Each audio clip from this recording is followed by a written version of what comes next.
শাকিব খান তার ছেলেকে জন্মদিনে 1 লক্ষ টাকা উপহার দিয়েছেন।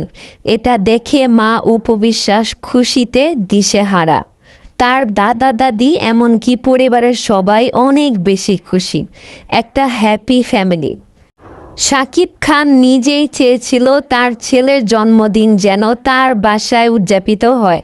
তার বাসায় তার বোন, বোনের স্বামী, বোনের ছেলেমেয়েরা, তার বাবা মা সকলকে সাথে নিয়ে তার বড় রাজপুত্রের বার্থডে পালন করতে চেয়েছিলেন। এ যেন এক অবিস্মরণীয় মুহূর্ত। শাকিব খানের বাবা খুশিতে আত্মহারা। খুশি হয়ে শাকিব খান এবং তার বাবা জয়কে অনেক উপহার দিয়েছেন এবং অনেক উপহারের পাশাপাশি জয়কে 1 লক্ষ টাকা উপহার দিয়েছেন। এটা দেখে হয়তো অনেক বুবলি বাহিনী জ্বলে পুড়ে শেষ হয়ে যাবে, কিন্তু পরকীয়া করে কি আর বাবার ভালোবাসা আটকানো যায়? বাবার ভালোবাসা সব চাইতে উপরে। বাবার ভালোবাসা সন্তানের জন্য কখনোই শেষ হয় না। এটা পরকীয়া বাহিনী বুঝবে না কখন।